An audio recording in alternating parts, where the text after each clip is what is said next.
brands and executives about what they're doing, how they're implementing new processes, new strategies, and looking at it from a trade perspective.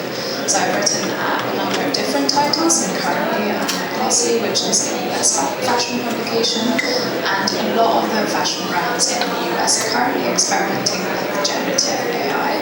But I think some of the first examples that you'd see of generative AI use in fashion is either one of these two images. So obviously the Pope in a puffer jacket is, I think, iconic at this point. It is one of the first uses, I would say, of generative AI in a very realistic way, which is a very important thing for fashion because high fidelity images tend to do better. I think that's something that's been a bit of a problem with other concepts using tech, like let's say the metaverse, where high fidelity imagery has been a little bit of an issue. However, with generative AI use, you can get very, very realistic imagery showcasing the Pope in Montclair puffer jacket, all in white, as it should be. Or alternatively, you can see the Jack Amos and Nike concept collaborative, which is based on the idea of what the collaboration would look like between the two brands based on Chamonix, which is a ski resort in France and something that a lot of the fashion crowd go to. And images like this basically showcase what the opportunity is for generative AI as a creative tool. Something that can be used in fashion to generate new ideas, but also to be implemented in other ways as well.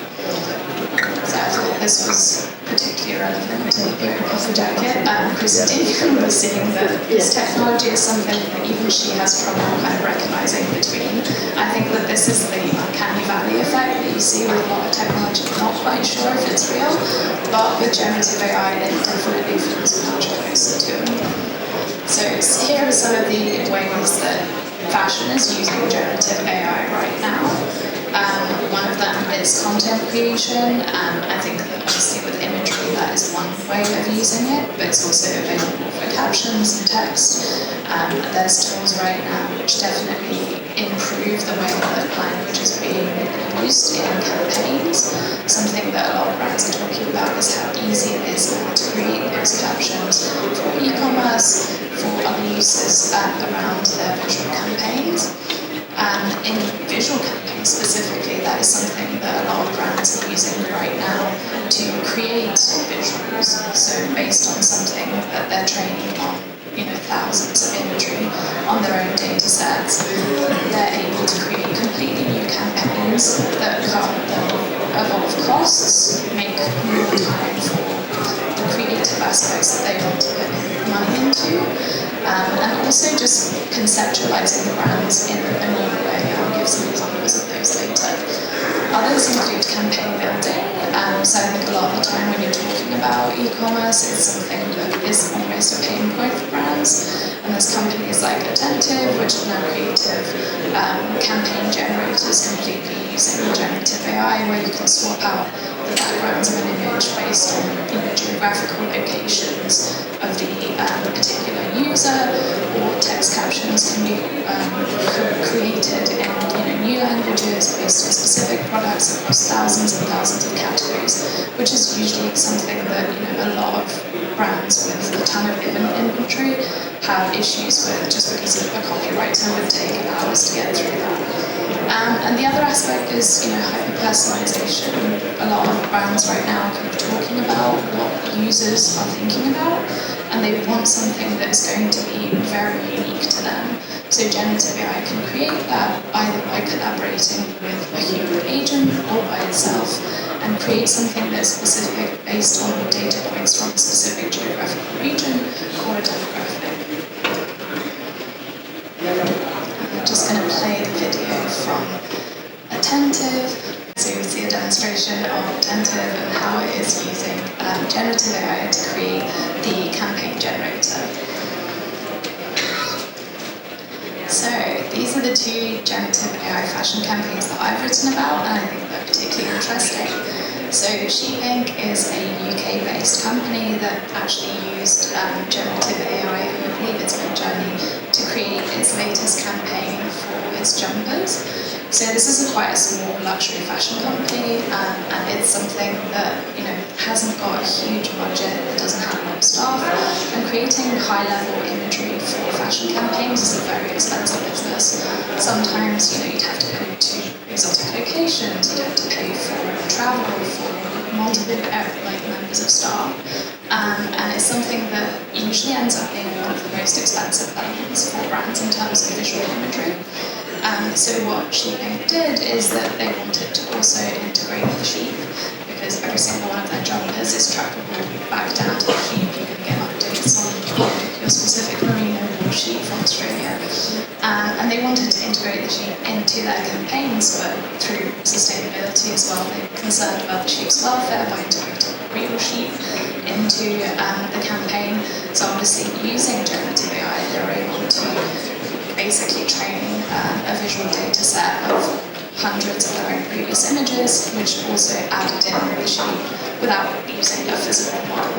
So I think it's a pretty effective use of both the technology aspect, which is something that they're very known for. They have NFC tags embedded in each one of the jumpers and are very kind of technology focused, while also thinking about sustainability and making sure that all of those costs and efficiency that they're making in their specific campaign align with their ideal. And the other one that I wanted to present was Revolve. And Revolve is a huge American fashion brand, and they're obviously using generative AI in their imagery as well. But they're using it in a slightly different way. So instead of kind of thinking about efficiencies, like they're a massive brand, they don't need to pay loads for their campaigns because they have money. Revolve basically used it to conceptualize a new idea for what does their brand look like in the future.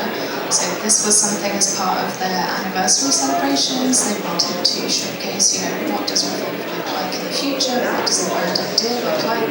And this is the imagery that they came up with these massive kind of flowers overhanging, a couple of the typical kind of fashion imagery models. The other one, and I think one of the most recent examples of generative AI use, and unfortunately, again, this was a video, but I decided to pull some stills because it was a particularly beautiful idea, is Gabna, and they used it in their latest campaign to showcase the Flacon des Abeilles, which is basically their bee flacon. It's something which is a signature item in their perfume range, and the item specifically was created in 1853, so they wanted to showcase over time what the product had looked like, what the kind of surrounding imagery and concepts were at the time. So they took it through all the way from the Impressionists, which you see on the left, through to the kind of painterly inspirations in France, over to more futuristic concepts of what the flacon might look like in the future. And I think it's really interesting because it kind of showcases over time how the imagery changes, all of the different technological innovations that inspired various people at the time. It's a very interesting way of showing a visual storytelling perspective that hasn't really been done before, and is something that even a traditional brand can use. In 1953, that's over 170 years that a brand is thinking about their concepts and how they're going to be brought into the future. And the last kind of couple of areas, and I think that this is something that I've been exploring a bit in my writing, is that there's new ideas and thinking about all of these different areas, so visual merchandising, virtual assistants, loyalty programs, and gamification among brands. And a lot of this right now is being used through generative AI, it's just not quite being implemented yet.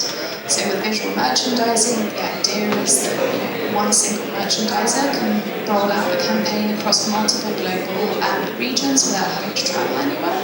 I think that that's something that, again, would be a cost-saving efficiency for brands who are thinking about efficiencies right now that's currently quite clever. virtual assistants. This one is really interesting because I was talking to a brand called Ruti, and they basically used human assistants assisted by Gen I, so that you can still have that kind of personal element and touch to your shopping experience on the e-commerce side, as well as using the kind of efficiency and fast kind of communication through generative AI by suggesting items from the catalogue in a kind of immediate way. I think it's an interesting way of combining both of those human and generative AI elements. I think that a lot of brands right now are kind of struggling with that. You don't want to hand over everything to generative AI. You will integrate it into a kind of more human-focused experience to bring in that personalization. The other aspect is loyalty programs. So Levi's is obviously a massive brand that's thinking about loyalty programs globally, and is using generative AI to again personalize the experience for its loyalty members throughout the world. I think you can find a little bit more info in keeping my articles. I don't want to crush out this writer, I have to go and read it. And then finally, gamification. So a lot of the writing that I do is focused on Web3 brands, and Web3 brands like Rasmus and like DLCC, they use gamification elements to kind of bring customers in, to bring fans in, and to make the experience more compelling. So it's not just about the product, it's also about the whole brand experience that you're getting. So generative AI is being used there to create kind of more unique concepts, more unique imagery, similar to the visual examples I gave. You know what you did. And finally, just a quick wrap up of the points that we talked about today. So the main points around generative AI with brands and fashion is the aspect of efficiency. Most of the time, these things can lower costs for brands, and that is something that is a key problem area for them right now.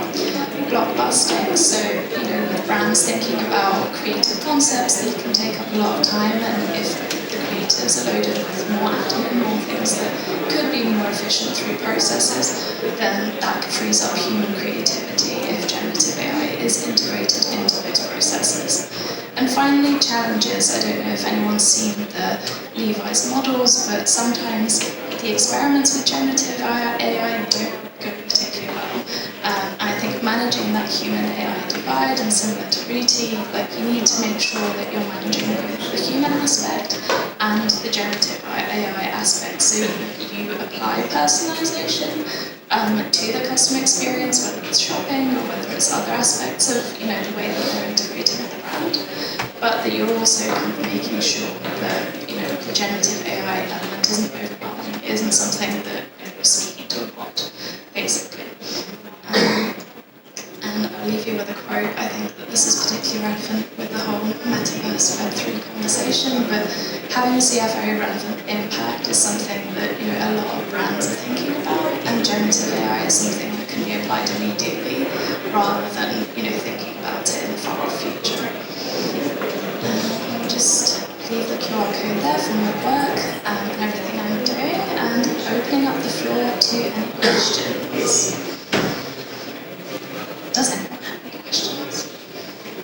Alright, press the front. Are you getting any pushback from some brands? The idea that their heritage is sacred and they don't want you coming in and muddying it with all this nasty computer business? I mean, yes, definitely, but I think even the most heritage luxury brands are thinking about efficiencies. A lot of the conversations right now are about kind of control, making sure that you have a good understanding and kind of good control of your supply chain and the way that you're putting your brand out there. So training generative AI on your own data sets kind of allows you to be ahead of the competition, be ahead of what other people are telling you, and making sure that you're thinking about those things instead of being caught behind what happened with luxury e-commerce. Fantastic, thank you so much, Zofia. Round of applause.